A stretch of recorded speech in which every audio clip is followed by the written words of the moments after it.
John, I am a sales agent who shares information with clients via text or emails. How many times is it okay to follow up a client until I can conclude that they're not interested anymore? And this is very important, especially when you see the scene zone. In WhatsApp, you have the blue marks. On Viber, you have the two purple marks. They keep on giving you a scene zone, but they will not reply, right? Here are a few considerations. Number one, we all know this by experience. An interested client is a client who will likely reply. It may not be on the same day, but they will not go beyond 2 or 3 days, or they will not ignore you even up until the second follow-up. Silence, on the other hand, on the third or follow-up, usually means that they're starting to fade away, right? Another one, however, here's where I will make a caveat, because it's not true that just because someone is not replying to you, they're no longer interested. It could be a lot of reasons. They were out of the country, and so they could not even check their SMS for roaming because their roaming was not activated. That happens a lot for VIPs. Another example would be a major life event happened such that they could not attend to even purchasing products at that time.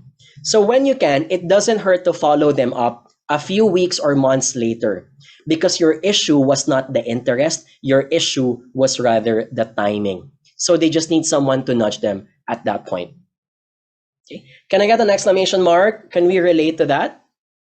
John, but how do I follow up? That's what I will discuss later on. I will give some more information about this. John, if that is the case, and here's the next question, how do I therefore manage someone who is unresponsive on email, right? I mean, I still want to chase this person. Who knows, they might still be interested, but something is just hindering them to buy it.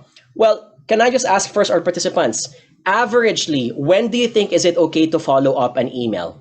Could you please type? Letter A, a day after. Letter B, 2 days. Letter C, 3 to 5 days. Or letter D, depends on the urgency.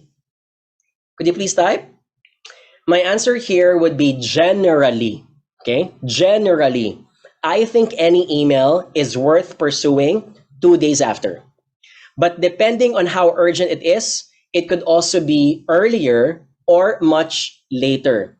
For example, if you want the response from the person on the same day, can I just question, why are you sending an email when you can just need to do a phone call?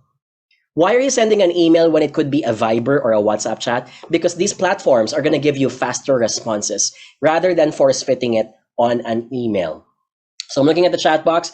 Ooh, we have lots of mixed answers. I have some letter A, some letter D, and letter B. I would say generally, regardless of the agenda of the email, 2 days is decent. You're not looking desperate, but you're at the right track that, hey, that's 48 hours, right? You should have at least seen it or send me a hi and hello afterwards. But yes, I will also agree. Letter D can also depend on the urgency. So a few considerations if someone is not replying to you anymore. So I mentioned this a while ago, an interested client will reply on the first or second follow-up.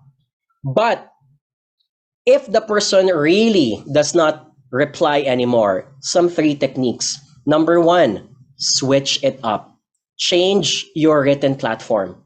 They have already manifested that they will not reply to you on email because they have stopped replying on email. So what do?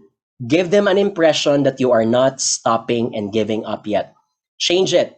If you have their email address, ask also for their mobile number at the very start, so that when they stop replying on email, you can still message them on Viber. You can still message them on SMS and say something like, hey, Jonathan, I was reaching out to you on email a few weeks ago, sending you an SMS just in case you missed it out. Let me know if you're interested to discuss. That's one. Another one could be if they really don't reply on WhatsApp, if they don't reply on Viber. You know, sometimes, and I think this is doable as well, look for their Facebook account or LinkedIn account. This case-to-case basis, but I have seen many situations when this was effective. Case in point, this happened to me last year.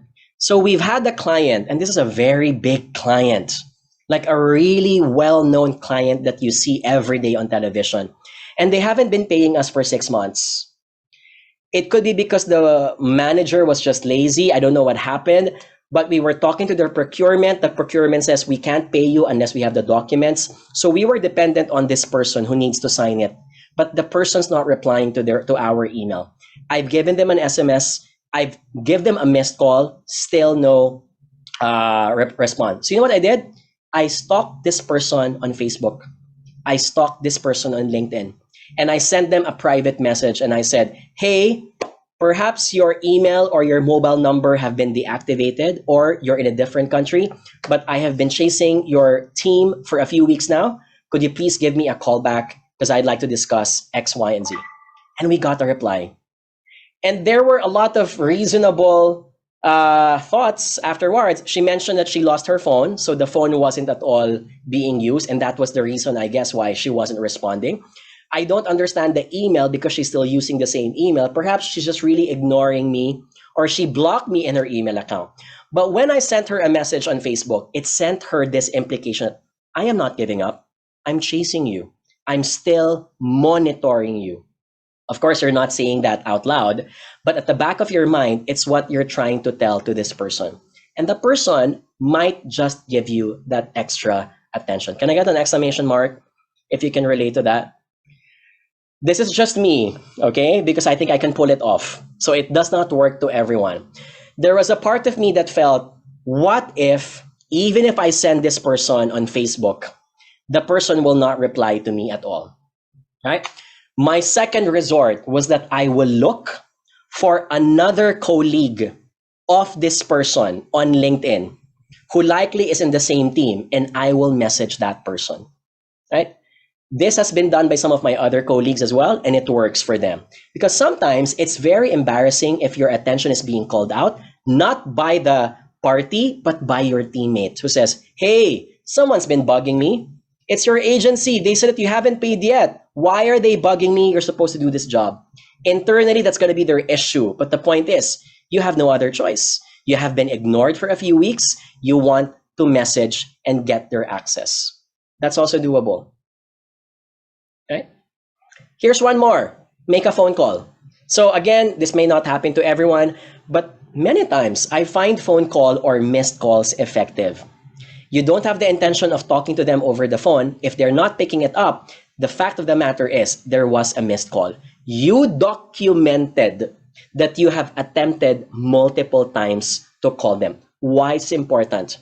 Because if push comes to shove, that this becomes a legal issue, you have proof that this person was contacted many times and the person was resisting it. Can I get an exclamation mark if you see that as an important aspect? I wish that you don't go as far as legal interaction, okay? But if you can, if it happens, you need to save yourself. Those missed calls, those timestamps, and by the way, even if, I want to highlight, because I work from the telecommunications company in the past, even if you lose your phone, that timestamp of a missed call is recorded in the network system of Globe, Telecom, or Smart, or whatever company that is. You want that to be documented. Same thing also, leave an SMS. Hi, Jonathan, I'm sending this SMS because of blank and blank. So all those things are hard to be denied, okay? The emails are important, but add additional footprints. So you're like Hansel and Gretel. Your goal is to leave as many breadcrumbs as you can so that if you need to show proof later on, you have all the receipts. I think that's a very important part. In 2022, my motto in life is if you have a receipt, you can be as confident as you can to battle life. All right? And then the last one, which I mentioned a while ago, look for the alternative contact.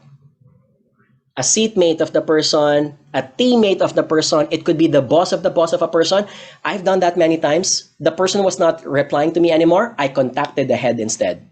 Of course, I don't do that immediately on the first week. If I haven't been paid for the next 3 or 6 months, or someone did something to me critically that I think needs the attention of someone higher, I will address that person as well. And thank God for LinkedIn, because almost everyone has a LinkedIn account. And you can put the puzzle pieces together to find out if they are teammates and if they are working in the same team as well. Okay? So don't underestimate the power of LinkedIn. It is practically a free database of employees. Take it with a grain of salt. This is why if you have a LinkedIn account, it also means that you are easily searchable in terms of your footprints in the corporate world. Okay? If the client remains to be silent, if you're chasing the client for selling something, then you can start deprioritizing them, because let's face it, guys, there are other fish to hunt in the sea. However, as I mentioned, do not permanently shelve them.